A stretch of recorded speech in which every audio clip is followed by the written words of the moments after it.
Assalamualaikum warahmatullahi wabarakatuh. Apa kabar siswa-siswi sekalian kelas 9 semuanya?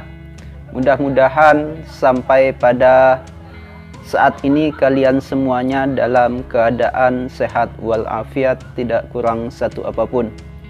Minggu lalu kita telah melaksanakan penilaian tengah semester. Alhamdulillah semuanya berjalan dengan baik dan lancar. Minggu ini kita melanjutkan materi kita tentang akhlak terhadap tetangga. Nah, untuk lebih jelasnya simak terus video selanjutnya.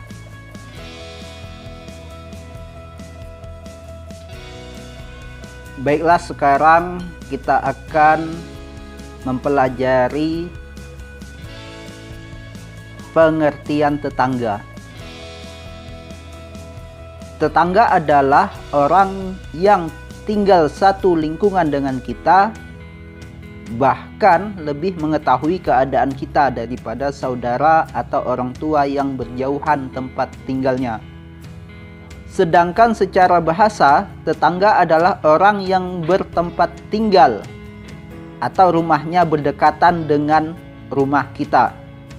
Dari pengertian ini mengandung makna bahwa tetangga tidak memiliki ketentuan khusus. Artinya, tetangga bisa berbeda suku, berbeda warna kulit, berbeda keyakinan, kaya ataupun miskin. Dalam bermasyarakat dan bertetangga pasti terjadi interaksi antara satu dengan yang lainnya, sehingga membutuhkan kepekaan sosial yang baik dari setiap individu. Oleh karena itu, kita diperintahkan untuk mengedepankan sikap saling menghormati dan toleransi dalam hidup bertetangga. Nah, untuk yang selanjutnya yaitu hak-hak dalam bertetangga. Apa sih hak-hak dalam bertetangga?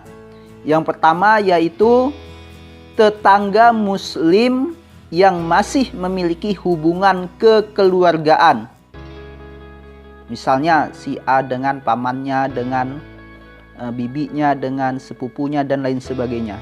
Nah, tetangga yang semacam ini memiliki 3 hak, yaitu hak sebagai tetangga, hak sesama muslim, dan hak kekerabatan. Nah, itu adalah tetangga yang masih ada hubungan kekeluargaan dan memiliki atau berdekatan rumahnya. Yang kedua, tetangga muslim saja. Tetangga semacam ini mempunyai 2 hak, yaitu hak sebagai tetangga dan hak sesama muslim. Dan yang ketiga, tetangga non-muslim. Tetangga semacam ini hanya memiliki 1 hak, yaitu hak bertetangga. Jika hak tersebut dilanggar, maka seorang muslim tersebut telah berbuat zalim dan berdosa. Nah, dalil memuliakan tetangga. Dalil tentang bersikap baik atau memuliakan tetangga terdapat dalam Quran Surah An-Nisa ayat 36. Bapak bacakan surahnya. Bismillahirrahmanirrahim. Wa'budullaha wa la tusyriku bihi syai'a wa bil walidaini ihsanan wa bidzil qurba wal yatama wal masakin wal jaril dzil qurba wal jaril junubi was sahibi bil jam'i wab nisabili wa ma malakat aymanukum innallaha la yuhibbu man kana mukhtalan fakhura. Artinya, sembahlah Allah dan janganlah kamu mempersekutukannya dengan sesuatu pun, dan berbuat baiklah kepada kedua orang tua yaitu bapak dan ibu, karib kerabat, anak-anak yatim, orang-orang miskin, tetangga yang dekat, tetangga yang jauh, dan teman sejawat, ibnu sabil, dan hamba sahayamu. Sesungguhnya Allah tidak menyukai orang-orang yang sombong dan membanggakan dirinya. Itu adalah arti surah An-Nisa ayat 36. Yang selanjutnya, adab dalam bertetangga. Hak dan adab dalam bertetangga adalah sebagai berikut. Yang satu, hendaknya mengucapkan salam ketika bertemu. Apabila kita bertemu dengan saudara kita sesama muslim, maka hendaknya kita mengucapkan salam. Yang kedua, hendaknya kita berbuat kebajikan kepada siapapun tanpa harus menunggu orang lain berbuat kebajikan pada kita. Misalkan seseorang yang kita membutuhkan bantuan, kita tolong. Seseorang yang butuh pertolongan, kita harus membantunya sebagai orang sesama manusia dan sesama muslim. 3. Hendaknya kita mengembalikan hak adami. Apa itu hak adami? Hak adami adalah membayar hutang, mengembalikan barang yang kita pinjam kepada mereka. Nah, apabila kita mempunyai hutang ataupun meminjam barang seseorang, hendaknya kita kembalikan dan kita bayar hutangnya. Yang keempat, hendaknya kita mengunjunginya jika ada yang sakit. Nah, kalau ada tetangga yang sakit, ada tetangga yang membutuhkan pertolongan, hendaknya kita kunjungi. Yang kelima, hendaknya kita memberi ucapan selamat jika mereka sedang bergembira dan memberikan ucapan takziah jika mereka kesusahan. Nah, kalau misalkan tetangga kita ada yang sedang bahagia, misalkan dapat suatu keberuntungan dan lain sebagainya, kita mengucapkan selamat. Dan apabila mereka sedang bersedih ataupun ada hal-hal yang membuat mereka sedih, kita harus mengunjunginya dan menghiburnya.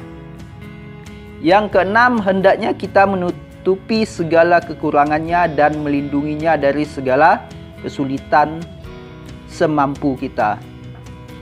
Dan yang ketujuh, ketika bertemu hendaknya selalu tersenyum dan penuh hormat. Itu adalah hak dan adab dalam bertetangga.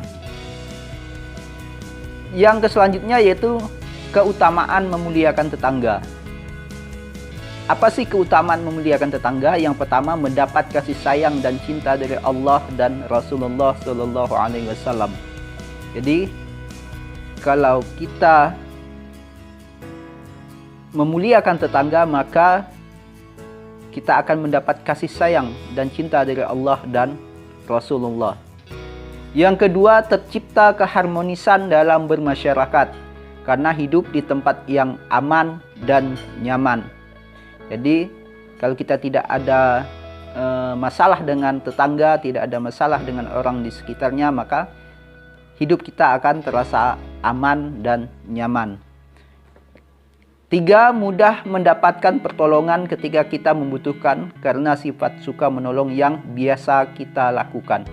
Nah, kalau kita biasa menolong orang lain, suatu saat kita membutuh pertolongan, maka orang tersebut mudah untuk menolong kita.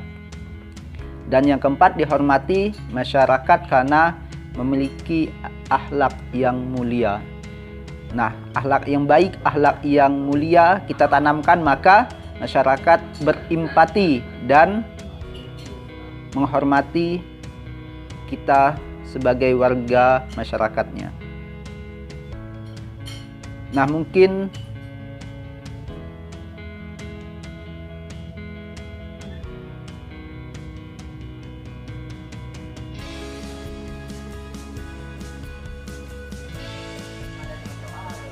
Mungkin itu yang dapat Bapak sampaikan, kurang dan lebihnya Bapak mohon maaf. Pelajari terus materi-materi yang telah Bapak sampaikan. Kemudian silakan bertanya apabila ada hal-hal yang kurang dipahami. Boleh melewati WA dan lain sebagainya. Terima kasih. Assalamualaikum warahmatullahi wabarakatuh.